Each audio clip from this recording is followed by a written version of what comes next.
ओम शांति। आज की तारीख है 12/2/15 और आज की ज्ञान मुरली का शीर्षक है हम बच्चों को आकर के 5 विकारों से मुक्त करने वाले और हमारी जीवन नैया उसको बचाने वाले, पार लगाने वाले मीठे मीठे बाप दादा कहते हैं, मीठे बच्चे तुम खुदाई खिदमतगार सच्चे सैल्वेशन आर्मी हो। तुम्हें सबको शांति की सैल्वेशन देनी है। देखो बाबा ने ब्राह्मणों को 3 टाइटल दे दिए, स्वमान याद दिला रहे हैं। एक तो खुदाई खिदमतगार, दूसरा सच्चे सैल्वेशन आर्मी और तीसरा सबको शांति की सैल्वेशन देने वाले शांति दूत। तो आज की मुरली का प्रश्न है, तुम बच्चों से जब कोई शांति की सैल्वेशन मांगते हैं तो उन्हें क्या समझाना चाहिए? उत्तर है, बाबा कहते हैं उनको बताओ। बाप कहते हैं क्या अभी यहाँ ही तुमको शांति चाहिए? ये कोई शांति धाम नहीं है। शांति तो शांति धाम में ही हो सकती है, जिसको मूल वतन कहा जाता है।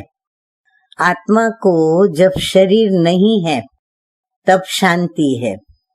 सतयुग में पवित्रता, सुख, शांति सब है और बाप ही आकर ये वर्षा देते हैं। तुम बाप को याद करो। मुरली की शुरुआत ओम शांति। रूहानी बाप बैठ रूहानी बच्चों को समझाते हैं। तो हम बच्चों को भी रूहानी यानी रूह, मैं आत्मा हूँ, ऐसे देही अभिमानी होकर के बैठना है और बाप दादा की मुरली को सुनना है। सब मनुष्य मात्र ये जानते हैं कि मेरे अंदर आत्मा है। जीव आत्मा कहते हैं ना। पहले हम आत्मा हैं, पीछे शरीर मिलता है। कोई ने भी अपनी आत्मा को देखा नहीं है। हम जानते हैं कि इस शरीर में आत्मा है और ये आत्मा शरीर से जब निकल जाती है तो ये डेड बॉडी हो जाती है। परंतु हमने किसी ने भी अपनी आत्मा को देखा नहीं है। सिर्फ इतना समझते हैं कि आत्मा है। जैसे आत्मा को जानते हैं पर देखा नहीं, वैसे परमपिता परमात्मा के लिए भी कहते हैं कि परम आत्मा माना परमात्मा, परंतु उनको देखा नहीं है। न अपने को और न बाप को देखा है। कहते हैं कि आत्मा एक शरीर छोड़ दूसरा लेती है, परंतु यथार्थ रीति से जानते नहीं। 84 लाख योनियां भी कह देते हैं। वास्तव में 84 जन्म है, परंतु यह भी नहीं जानते कि कौन सी आत्माएं कितने जन्म लेती हैं। आत्मा बाप को पुकारती है, परंतु न देखा है न यथार्थ रीति जानती है। पहले तो आत्मा को यथार्थ रीति जानते, तब बाप को भी यथार्थ जानते। अपने को ही नहीं जानते तो समझाए कौन? इसको कहा जाता है सेल्फ रियलाइज करना। सो बाप बिगर तो कोई करा न सके। अब आत्मा क्या है, कैसी है, कहाँ से आत्मा आती है, कैसे जन्म लेती है, कैसे इतनी छोटी आत्मा में 84 जन्मों का पार्ट भरा हुआ है, ये कोई भी नहीं जानते। अपने को नहीं जानते तो बाप को भी नहीं जानते। ये लक्ष्मी नारायण भी मनुष्य का मर्तबा है ना। इन्होंने ये मर्तबा कैसे पाया, ये कोई भी नहीं जानते। अब जानना तो मनुष्यों को ही चाहिए ना। कहते हैं कि ये वैकुंठ के मालिक थे। किसकी बात हो रही है? लक्ष्मी नारायण की। परंतु उन्होंने ये मालिकपना लिया कैसे? फिर कहाँ गए? कुछ भी नहीं जानते हैं।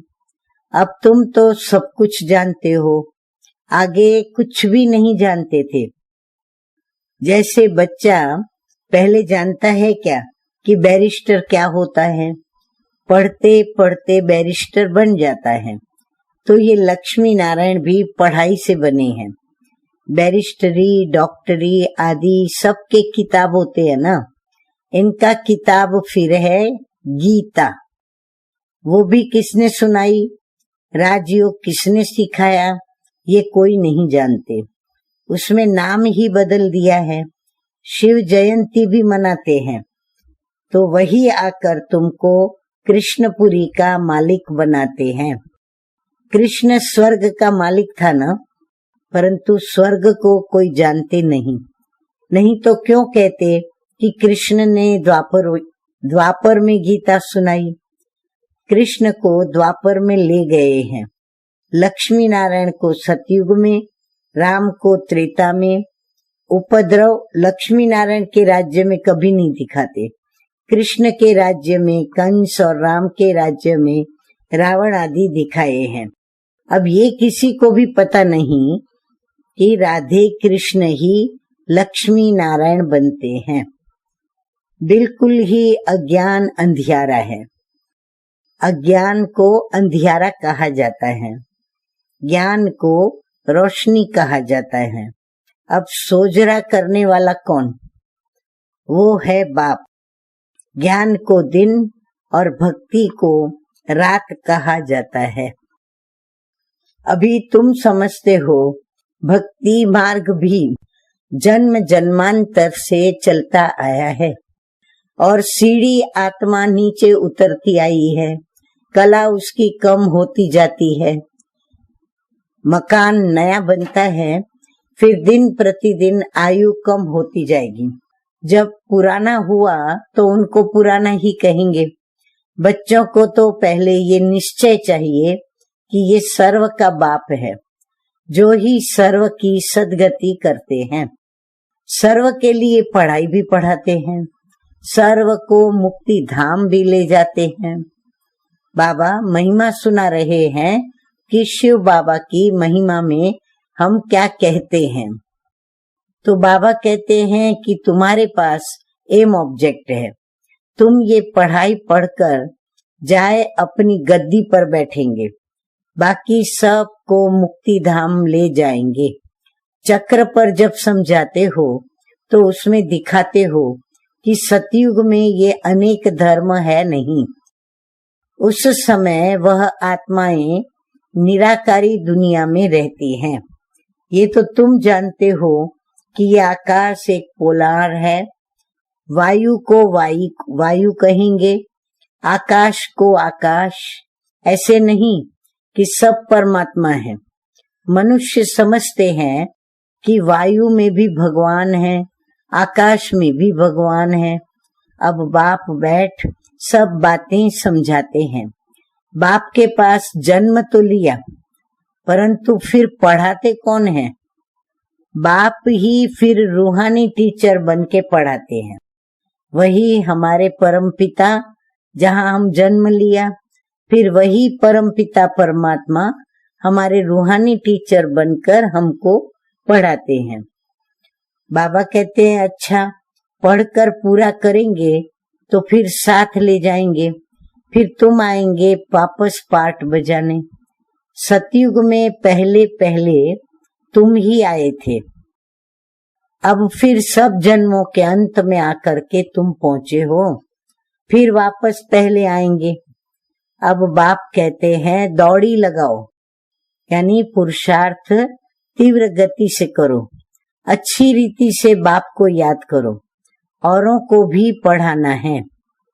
नहीं तो इतने सबको पढ़ाए कौन? बाप का जरूर मददगार बनेंगे ना। खुदाई खिदमतगार भी नाम है ना। अंग्रेजी में कहते हैं सैल्वेशन आर्मी।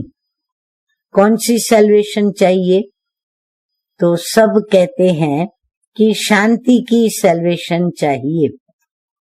बाकी वो कोई शांति की सैल्वेशन थोड़े ही देते हैं। जो शांति की सैल्वेशन मांगते हैं उन्हें बोलो कि बाप कहते हैं क्या अभी यहाँ ही तुमको शांति चाहिए? क्योंकि ये कोई शांति धाम थोड़े ही है। शांति तो शांति धाम में ही हो सकती है, जिसको मूल वतन कहा जाता है।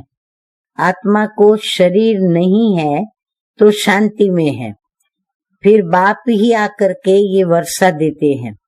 तुम्हारे में भी बाबा कहते हैं समझाने की बड़ी युक्ति चाहिए। प्रदर्शनी में अगर हम खड़े होकर सबका सुने तो बहुतों की भूलें निकालें, क्योंकि समझाने वाले तो नंबरवार है ना। बाबा कहते अगर प्रदर्शनी में सभी गाइड्स जो समझाते हैं, अगर बाबा खड़े होकर सभी का गाइड का सुने तो बाबा कहते बहुत भूलें निकल सकती है, क्योंकि सभी नंबरवार हैं समझाने में। सब एक रस तो नहीं होते। तो ब्राह्मणी ऐसे क्यों लिखती कि फलाने आकर भाषण करे? नंबरवार है तब तो लिखती है ना। अरे तुम भी ब्राह्मण हो ना। बाबा फलाने हमारे से होशियार है। होशियारी से ही मनुष्य दर्जा पाते हैं ना। नंबरवार तो है ना। जब इम्तिहान की रिजल्ट निकलेगी तो फिर तुमको आपे ही साक्षात्कार होगा। फिर समझेंगे कि हम तो श्रीमत पर नहीं चलते। बाप कहते हैं कोई भी विकर्म मत करो, देहधारी से लागत नहीं रखो। यह तो 5 तत्वों का बना हुआ शरीर है ना। 5 तत्वों की थोड़ी पूजा करनी है, वह 5 तत्वों को थोड़े ही याद करना है। भले इन आँखों से देखो, परंतु याद तो बाप को करना है। आगे बाबा कहते हैं कि आत्मा को अब नॉलेज मिली है, अब हमको घर जाना है, फिर हम वैकुंठ में आएंगे। आत्मा को समझ सकते हैं परंतु देख नहीं सकते। वैसे ये भी हम समझ सकते हैं। हाँ, दिव्य दृष्टि से अपना घर व स्वर्ग देख सकते हैं। बाप कहते हैं बच्चे मन मना भव, मध्याजी भव, माना बाप को और विष्णुपुरी को याद करो। तुम्हारी एम ऑब्जेक्ट ही ये है। बच्चे जानते हैं कि हमको अभी स्वर्ग में जाना है, बाकी सबको मुक्ति में जाना है। सब तो सतयुग में आ नहीं सकते। तुम्हारा है डिटिज्म, ये हो गया मनुष्य का धर्म। मूल वतन में तो मनुष्य नहीं है ना। यहाँ है मनुष्य सृष्टि। मनुष्य ही तमो प्रधान और फिर मनुष्य ही सतो प्रधान बनते हैं। तुम पहले शूद्र वर्ण में थे, अभी ब्राह्मण वर्ण में हो। ये वर्ण सिर्फ भारतवासियों के हैं और कोई भी धर्म को ऐसे नहीं कहेंगे कि ब्राह्मण वंशी सूर्यवंशी। इस समय सब शूद्र वर्ण के हैं, जड़ जड़ी भूत अवस्था को पाए हुए हैं। तुम पुराने बने तो सारा झाड़ जड़ जड़ी भूत तमो प्रधान बना है। फिर सारा झाड़ थोड़े ही सतो प्रधान बन जाएगा। सतो प्रधान नए झाड़ में तो सिर्फ देवी देवता धर्म वाले ही हैं। फिर तुम सूर्यवंशी से चंद्रवंशी बन जाते हो, पुनर्जन्म तो लेते हो ना। फिर वैश्यवंशी शूद्रवंशी, ये सब बातें हैं नई। बाबा कहते हैं हमको पढ़ाने वाला ज्ञान का सागर है। ये जो भी महिमा हो रही है वो महिमा ब्रह्मा बाबा बीच बीच में करते जाते हैं और ब्रह्मा बाबा भी बोलते हैं, शिव बाबा भी बोलते हैं। अब हमको पढ़ाने वाला ज्ञान का सागर है, वही पतित पावन सर्व का सद्गति दाता है। बाप कहते हैं तुमको ज्ञान मैं देता हूँ, तुम देवी देवता बन जाते हो, फिर ये ज्ञान रहता नहीं। ज्ञान दिया जाता है अज्ञानियों को। सभी मनुष्य अज्ञान के अंधियारे में है, तुम सोजरे में हो। इनके 84 जन्मों की कहानी तुम जानते हो। किसकी बात हो रही है? ब्रह्मा बाबा की। तो ब्रह्मा बाबा के 84 जन्मों की कहानी बाबा कहते हैं कि तुम जानते हो। तुम बच्चों को सारा ज्ञान है। मनुष्य तो कहते भगवान ने ये सृष्टि रची ही क्यों? क्या मोक्ष नहीं मिल सकता? अरे ये तो बना बनाया खेल है, अनादि ड्रामा है ना।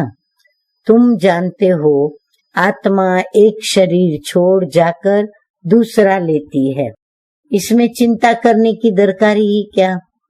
आत्मा ने जाकर अपना दूसरा पार्ट बजाया। रोए तब जब वापस चीज मिलनी हो, वापस तो आती नहीं, फिर रोने से क्या फायदा। अभी तुम सबको मोह जीत बनना है। कब्रिस्तान में मोह क्या रखना, इसमें तो दुख ही दुख है। आज बच्चा है, कल बच्चा भी ऐसा बन जाता जो बाप की पगड़ी उतारने में भी देरी नहीं करे, बाप से भी लड़ पड़ते हैं। इसको कहा ही जाता है निंदन की दुनिया। कोई धनी धोनी है ही नहीं जो शिक्षा दे। बाप जब ऐसी हालत देखते हैं तो धन का बनाने आते हैं, अर्थात धनी, धनी माना मालिक, तो मालिक का बनाने आते हैं। बाप ही आकर सभी को धन का बनाते हैं। धनी आकर सब झगड़े मिटा देते हैं। कौन है वो धनी? बाबा, मीठे मीठे शिव बाबा, जो सर्व आत्माओं के परम पिता परमात्मा है। तो वो धनी आकर सबके झगड़े मिटा देते हैं। सतयुग में कोई झगड़ा होता नहीं, सारी दुनिया के झगड़े बाबा आके मिटा देते, फिर जय जयकार हो जाती है। यहाँ मेजॉरिटी माताओं की है। हथियाला बांधते समय कहते हैं कि तुम्हारा पति ही ईश्वर, गुरु आदि सब कुछ है। पहले मिस्टर फिर मिसिस। अब बाप आकर के माताओं को आगे रखते हैं।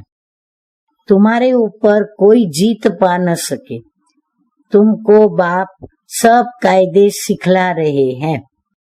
मोहजीत राजा की भी एक कथा है, वो सब बनाई हुई कहानियां हैं।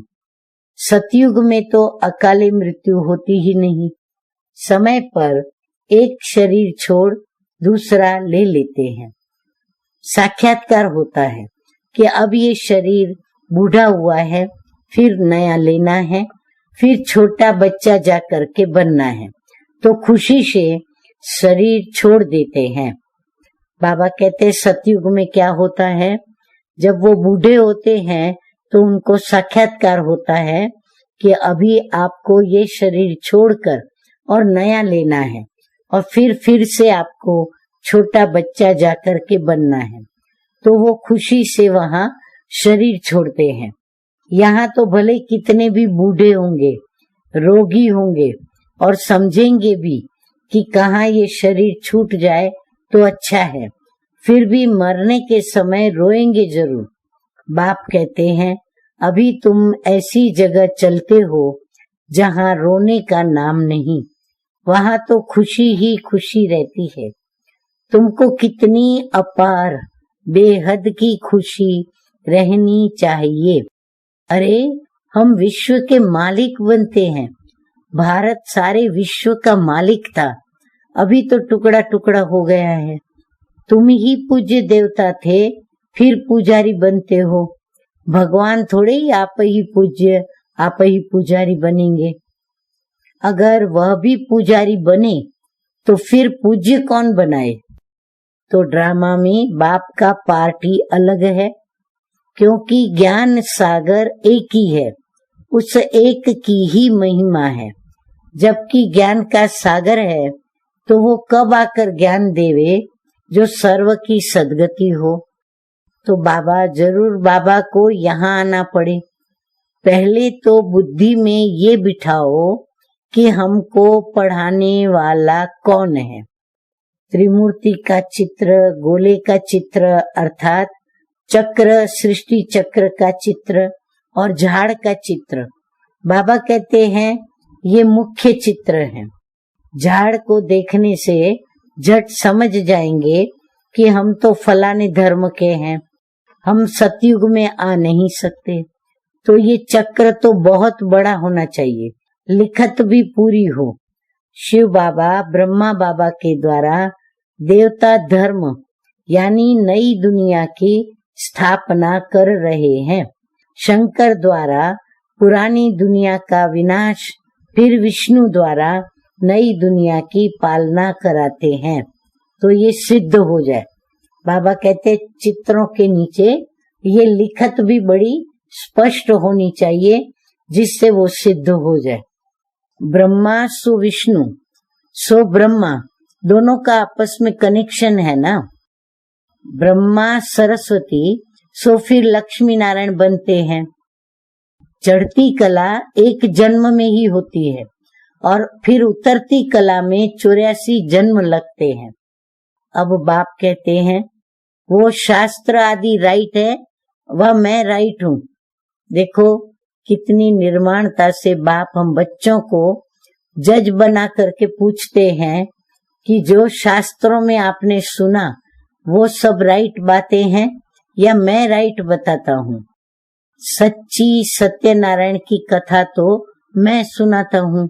अभी तुमको निश्चय है कि सत्य बाप के द्वारा हम नर से नारायण बन रहे हैं।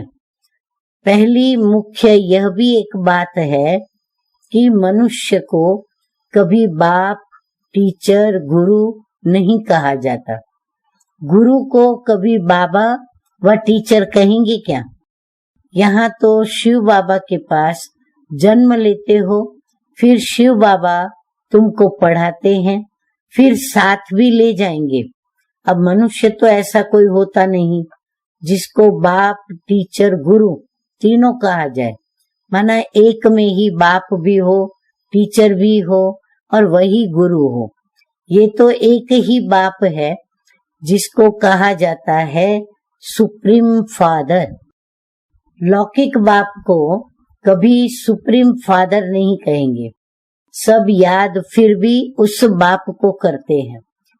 वह बाप तो है ही दुख हरता, सुख करता।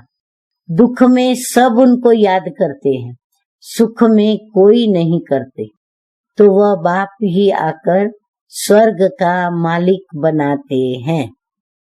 अच्छा, अब क्या सुनेंगे? याद प्यार। तो मीठे मीठे बाप दादा कहते हैं, मीठे मीठे सिकिलधे बच्चों प्रति मात पिता बाप दादा का याद प्यार और गुड मॉर्निंग। रूहानी बाप की रूहानी बच्चों को नमस्ते। हम रूहानी बच्चों का रूहानी बाप दादा को याद प्यार, गुड मॉर्निंग और नमस्ते नमस्ते। धारणा के लिए मुख्य 2 बिंदु। नंबर 1 बिंदु है 5 तत्वों के बने हुए इन शरीरों को देखते हुए बाप को याद करना है। बाबा कहते भले देखो 5 तत्वों के बने हुए मनुष्य को, लेकिन उनको देखते बाबा को याद करना है। कोई भी देहधारी से लागत यानी लगाव नहीं रखना है, कोई विकर्म नहीं करना है। नंबर 2 बिंदु है इस बने बनाए ड्रामा में हर आत्मा का अनादि पार्ट है। आत्मा एक शरीर छोड़ दूसरा लेती है, इसलिए शरीर छोड़ने पर चिंता नहीं करनी है, मोह जीत बनना है। वरदान है आज का, हर सेकंड हर संकल्प के महत्व को जान, पुण्य की पूंजी जमा करने वाले पद्मा पदम पति भव। आप पुण्य आत्माओं के संकल्प में इतनी विशेष शक्ति है जिस शक्ति द्वारा असंभव को भी संभव कर सकते हो। जैसे आजकल यंत्रों के द्वारा रेगिस्तान को हरा भरा कर देते हैं, पहाड़ियों पर भी फूल उगा देते हैं, ऐसे आप अपने श्रेष्ठ संकल्पों के द्वारा ना उम्मीदवार को उम्मीदवार बना सकते हो। सिर्फ हर सेकंड हर संकल्प की वैल्यू को जान, संकल्प और सेकंड को यूज कर पुण्य की पूंजी जमा करो। बाबा कहते हैं आपके संकल्प की शक्ति इतनी श्रेष्ठ है जो एक संकल्प भी पद्मा पदम पति बना देता है। स्लोगन है आज का, हर कर्म अधिकारीपन के निश्चय और नशे से करो। बाबा कहते हैं हर कर्म को अधिकारी बन करके निश्चय और नशे से करो तो मेहनत समाप्त हो जाएगी। अच्छा, ओम शांति।